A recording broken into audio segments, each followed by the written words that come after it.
Test, test, test for licensing subcommittee.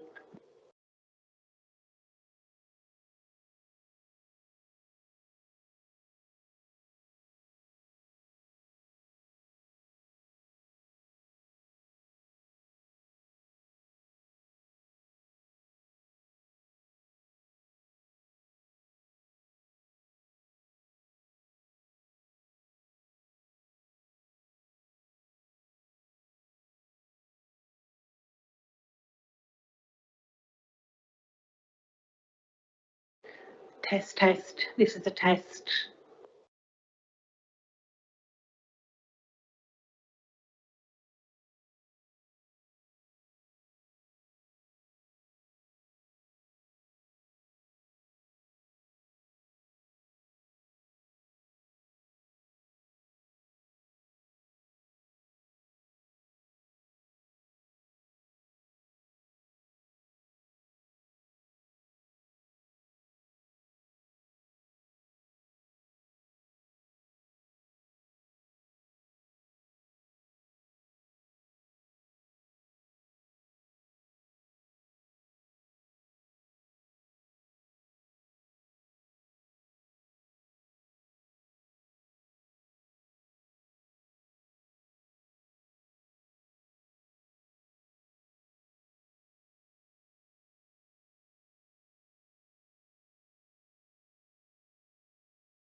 Good morning, ladies and gentlemen. Welcome to this licensing subcommittee meeting on this absolutely wonderful day. Not sure whether it's going to rain or shine or what, but it was a very nice sunrise this morning. My wife pictured it and it's completely red.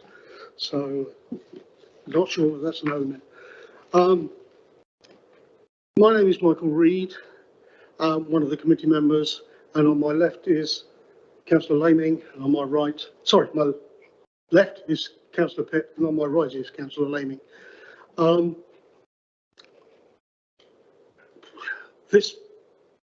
meeting is being live streamed and recorded on the Council's YouTube channel. Subtitles are available and advice on how to turn on this is set out in our website. Can anyone please ensure that their mobiles are either switched off or switched to flight mode for the meeting? In the likely event it is necessary to evacuate the building, an fire alarm will sound. Please follow the instructions given by our team. And the muster point is at Abbey House in the Abbey Gardens. So we can just check off to make sure everyone's there. Moving on to the next point, to confirm the chairperson. Yeah. Councillor Laming. Okay. I propose that Councillor Reid as chair. Seconded. Carried. Thank you. Disclosure of interest. Are there any disclosure of interest? None. Thank you. The application for a new premises licence to the University of Winchester, the West Downs Centre, Romsey Road, Winchester.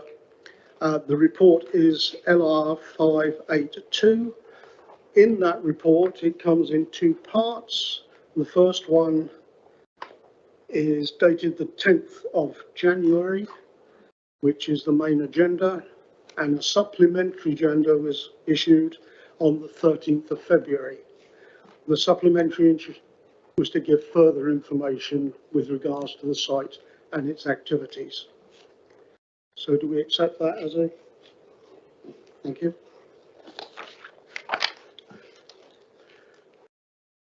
You will have an equal opportunity when you make your presentations. So those for and those against will roughly have the same amount of time. Unlike planning where you're confined to 3 minutes, we don't necessarily wish you to go too much longer than that, but nonetheless, that's the routine that we play to.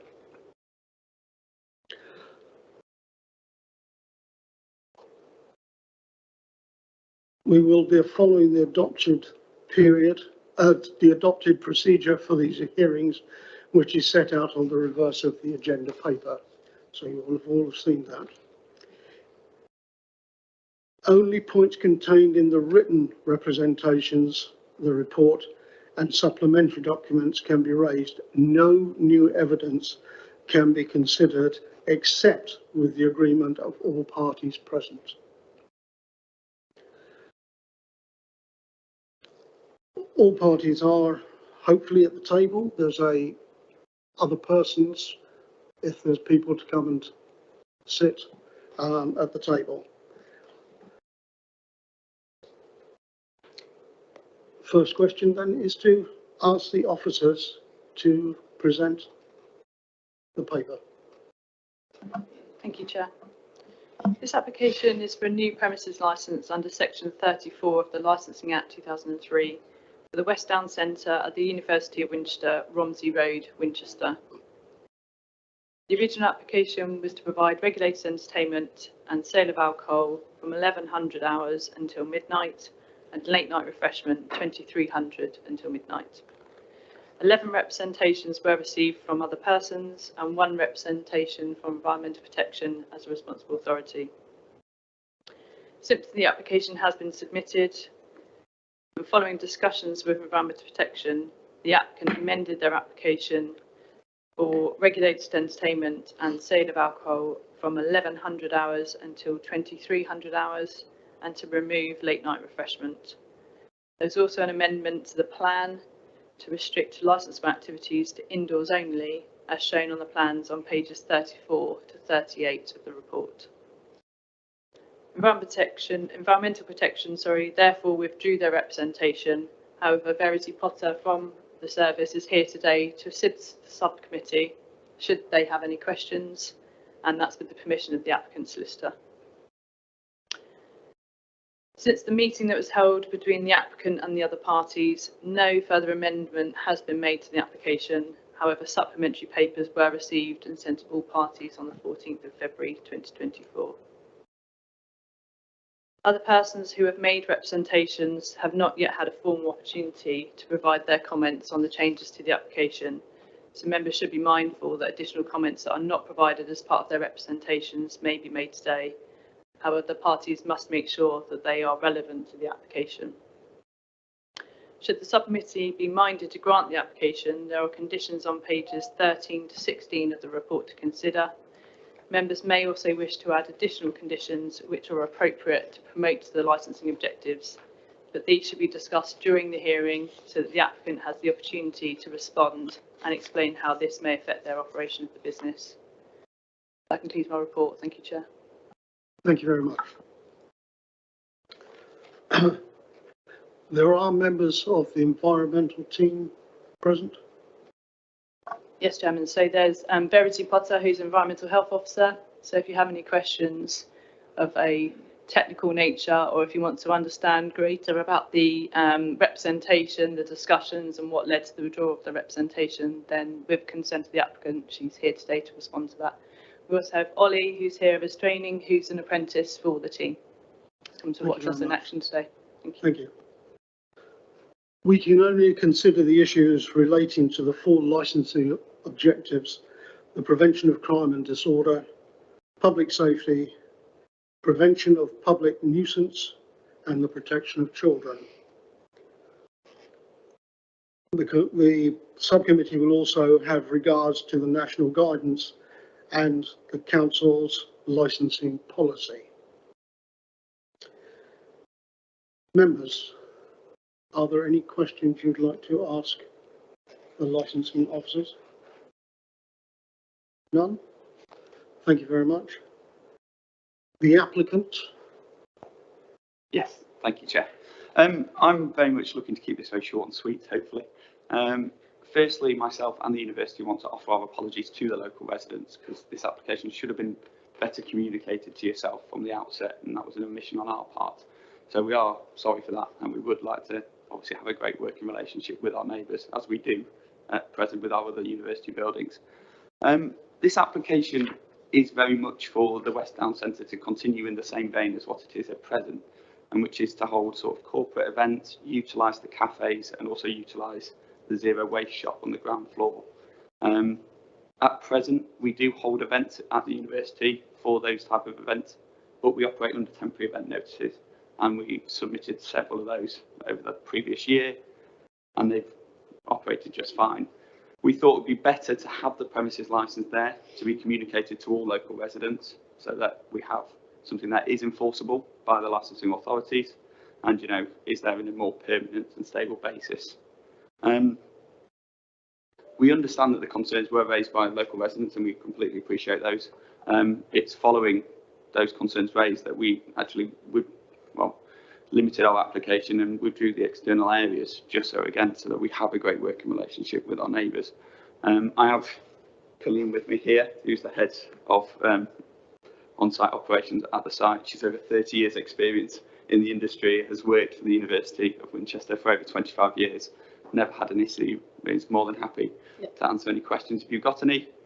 And that in short is really our application. We are happy with it. We think it's reasonable for the area and what we're looking to do, and yeah, it's very much not an application for a new students union in the area or anything like that. This is just to allow corporate events, some theatre possible, some student events, that type of thing, just at the university. Thanks, Chair.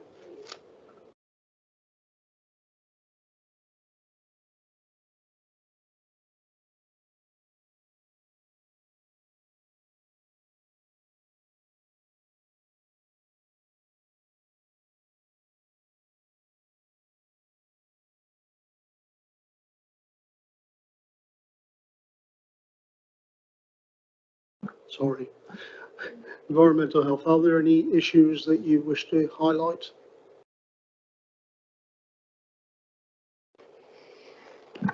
I'm not sure, Councillor, that I'm in a position to make any comment anyway, because I'm not a party at the table. I think I'm here purely to answer any questions that yourself or anyone may have. Thank you. Well, it would appear that members don't have that question to be asked, so thank you very much for attending as well. So I'm looking down my list. We're looking now then at Mr. Thomas Roy Patterson.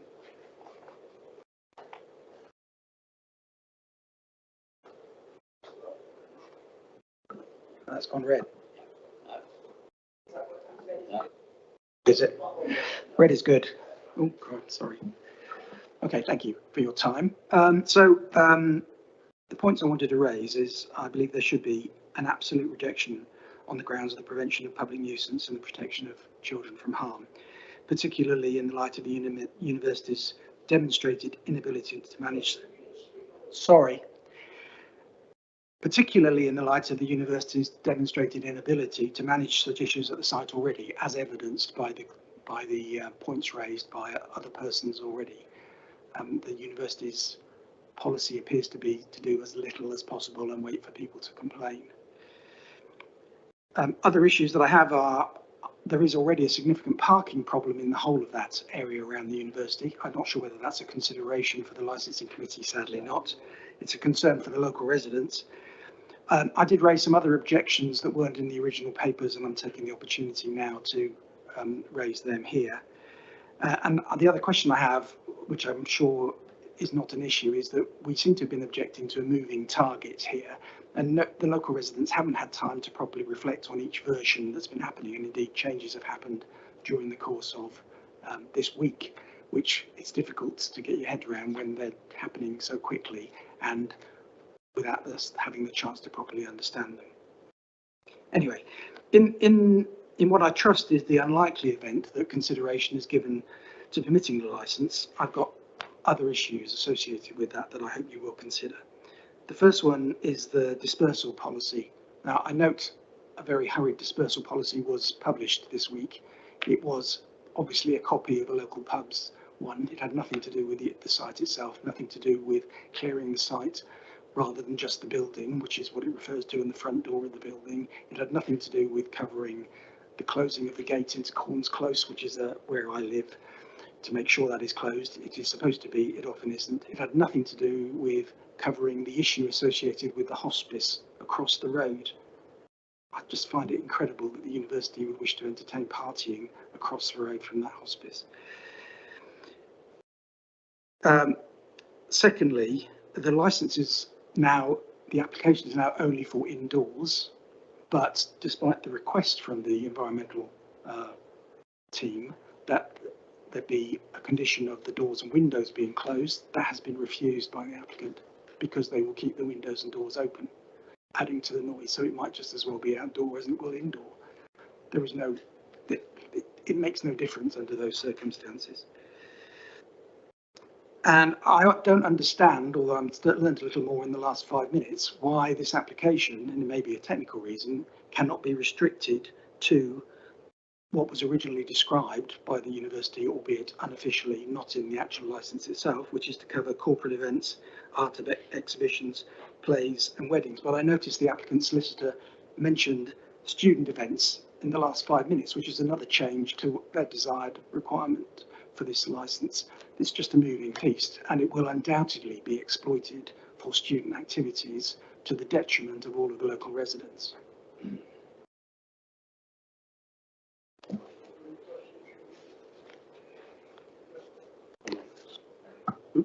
Thank you, Chair. Just one quick question. You mentioned the gate. Yes. And I noticed that the gate should be locked 2000 in winter, 2200 in the summer. And you're suggesting that that doesn't actually happen? It happens most of the time. I think one of the other persons noted that students clamber over it. But it doesn't always, it's not always closed, and it would be a particular, and to be honest, I mean, we have students living on the other side of the road from where I live. We have absolutely no problems with them. The problem we have is with the student side of the managed by the university. So the odd one crawling through or over the gate or whatever and coming through past our house is not an issue. And that gate was obviously put in to close that, to stop there being a traffic of students. But if on a night when the university is very busy, there will be hundreds and hundreds more people on site than normal, that gate it is forgotten to close that gate, and one or multiple people start clambering over it or are able to just walk through it because it hasn't been closed, that could cause a lot more disturbance to the residents of Corns Close. Okay, thank you.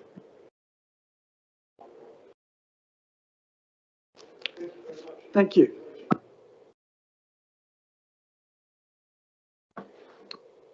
Chairman, sorry to interrupt. Could I add some comments from another person? I forgot to mention to you prior to the meeting. Somebody who's made a representation has asked for additional points to be made and they're unable to attend today. If you're happy for me to read the email. I was just about to ask that. Thank you. Thank you. So we've received an additional email from Helen Dawson, whose representation can be found on page 49 of the papers.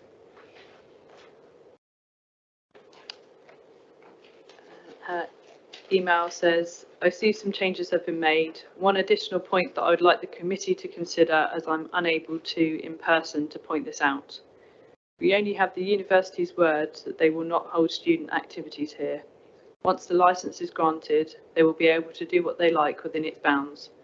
My request to protect residents is for the committee or the applicant to consider shorter hours for the sale of alcohol, Sunday to Thursday, for example, until 9 or 10 p.m.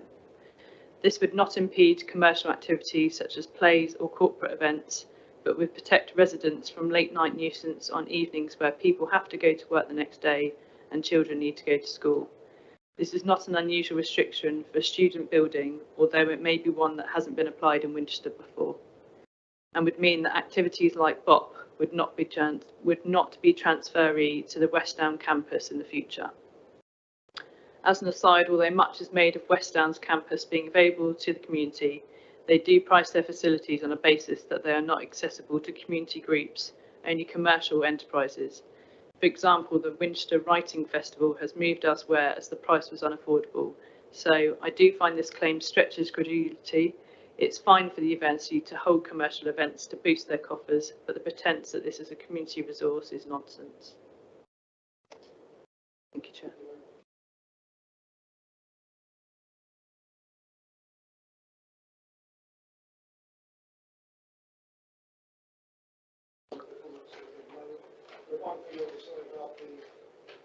Of course, you get to put it on. The one thing I will say about the parking issues, that is a separate matter that will be dealt with by the parking authorities. But as I said, the main subjects that we deal with will now be addressed, hopefully, by the applicant. Yes, thanks, Chair. So, yeah, I'll try and deal with the points in turn, if possible. So, initially, the dispersal policy. Yes, we agree we've had to sort of get a dispersal policy up and running before we've even got a premises licence in place. So, it's very much a live document. We have very much made amendments to it with the sort of events in which we are doing.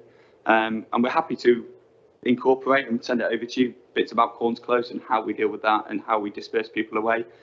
The type of events in which we're looking to hold, especially when it comes to more of the corporate events, most of those disperse out onto the main road, out onto the bus stops, get a taxi and disperse out into the town anyway. They don't really head up into the residential area, especially not into Corns Close. They say that's very much a student entrance and that's not the sort of events in which will be happening.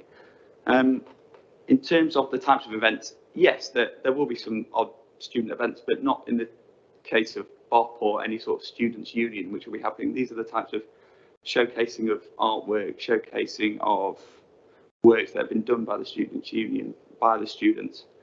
The facilities on the site itself don't lend themselves to be an area in which there will be lots of student events. There's a library on site. The third floor is a computer tech and physiotherapy room. The second floor is held for nursing courses and midwifery. So it's not as if there's going to be lots and lots of events all the time. So it is very much the opportunity for the university to have some more events like, which they often have, NHS Hospice come over, they hold their talks, their conferences, and then afterwards have possibly a glass of wine or a small bit of beer or even a soft drink or an orange juice. In terms of the windows, it wasn't that we were refusing a condition from the Environmental Health to close the windows. The problem is that if we have an event, then we would automatically have to shut the windows, even if there is some students going on next door and they may get really hot. It's not as if it's not as if we don't want to shut windows or have an issue with that. It's as if practically there could be a conference in one lecture room and literally lectures the next room, and we would have to shut all the windows in the entire site for that. In terms of restriction to corporate events or student events, again, it's just the flexibility. This is not a site in which you're going to be having events week in, week out. It just allows the university to have somewhat flexibility. Again, definitionally, it's quite difficult to decide what would be a student art piece, what would be a commercial event, what would be a third-party theatre coming in, or even a TED talk. There's all sorts that there is opportunities for the university to use that space. Definitionally, classifying all of those would be quite difficult. And yeah, that's, I believe, all the points that I've addressed. But yeah, we're happy with the application. We think it's a reasonable application. We're not looking to cause any issue. We do hold quarterly residential meetings, of which we had a residential meeting of which residents turned up during this consultation period or just after, and all the residents we spoke to were happy with the amendment. We're happy to continue conversations with Mr. Patterson, and hopefully we can have a good working relationship moving forward. Thank you.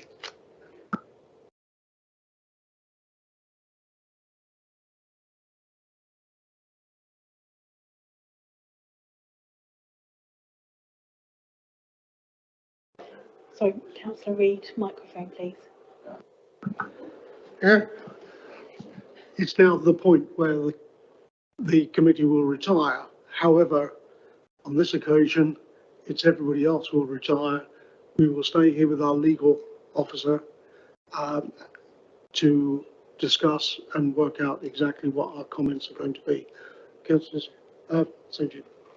Chair, I've just got one question for the applicant, if I may just put that. Of course, yes. So regarding the concern about the windows, can that not be a time-specific condition? I appreciate what you say about students, but what about later on in the evenings where there are no classes, regular university classes? Can you apply some form of restriction and weekends as well? Is that? Yes, that can always be there. We've always looked into the other building on that side.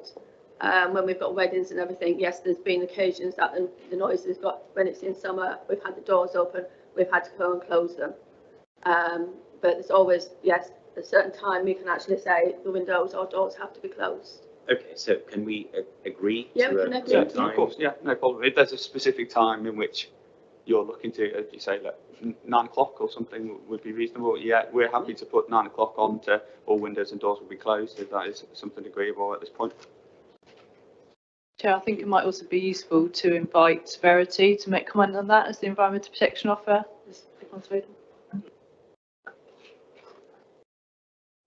Thank you, Chairman. Just on that same subject, the other thought that comes to my mind is whether a condition that in the event rooms, doors and windows are closed, so they could be open in teaching rooms, but not in the rooms where live or recorded music was happening. That's another thought that I had. I don't know if that is something the committee might want to consider. Again, we're agreeable to that. That wouldn't be a problem at all. Yeah, we'd be happy to that. We could draft something, or yeah, Chair, if they would like to pop in something, we're happy to have that condition added. Thank you. Okay, could I ask everybody to retire? The only people left in is the legal and the administrative officer. Sorry, can you confirm where that room is, Claire? You're in the Wickham room. Wickham. Next floor down. Thank you. What we'll do is, as and when we're ready to reform, you'll be informed, so you have the opportunity to come back and listen to the result.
Thank you.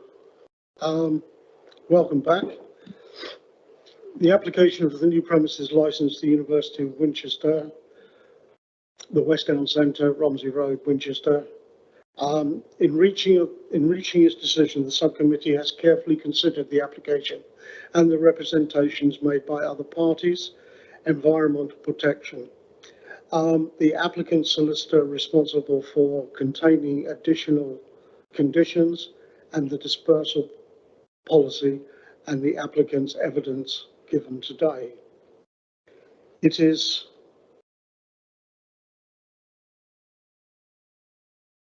come on, move. It has taken into account the council statement on the licensing policy and the public sector equality duty and the Home Office guidance issued under Section 182 of the Licensing Act 2003 and the duties under the Crime and Disorder Act 1998 and the rights set out in the Human Rights Act .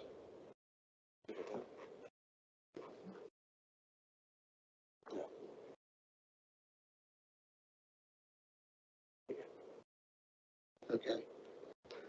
I don't use the touch screens. Yeah, the subcommittee has concluded the application should be granted due to the amended application and agreed conditions with environmental protection set out in the officer's report, paragraph 1.6, with the following condition. The doors and windows to be closed in non-academic areas whilst licensing activities are taking place. Oh, two. Thank you. And for the following reasons, the panel noted that the responsible authority, environmental protection, was no longer objecting to the grant of the application that was taking account into all the circumstances, the conditions offered and agreed by the applicant and the representative authority were reasonable and proportionate, sufficiently promoting the licensing objectives and the prevention of crime and disorder, prevention of public nuisance and the protection of children from harm and the public safety. The panel were sympathetic to the objections raised by the 11 residents who made written representations that were carefully considered. These related to, how to get rid of that? These were related to in the main to prevention of public nuisance and protection of children. The panel also considered the applicant's solicitor's response to these objections and the conditions offered to allay the fears that the residents may have by reducing the hours of the licensing activities, eliminated outdoor activities. The panel considered the written representations on the grounds of the prevention of crime and disorder, public safety, and the prevention of public nuisance. A panel was aware that it could not make assumptions as to any potential impact on the requesting the application might have in relation to the licensing objectives, but must reach a decision based on the evidence before it. There was no evidence which could be presented to show that the granting of the application would undermine the licensing objectives. The panel noted that the Licensing Act 2003 provides an alternative mechanism for dealing with issues where premises breach the licensing objectives. On the balance of probability, and the panel is satisfied that granting the application in order to amend the application with the additional agreed conditions would not undermine the licensing objectives of the prevention of public nuisance, crime prevention, disorder, protection of harm and public safety, and the protection of children. The panel has also taken into account the relevant provisions of the Human Rights Act number 1998, namely Article 6, the right to a fair hearing, Article 8, to respect the private and family life, and Article 1, the first protocol, peaceful enjoyment of possessions. The panel considered that in all the circumstances, the conditions offered by the applicant agreed with environmental protection were reasonable and proportionate, sufficiently promoting the licensing objectives of the prevention of public nuisance, the prevention of crime and disorder, public safety and protection of children from harm, that the objectives would be undermined by the allowing the variation of the license. The parties will be formally notified of the decision in writing shortly. This notification will include details of the right to appeal against the decision to a magistrate's court, which must be made within 21 days of notification. I'd like to thank you for your attendance, and that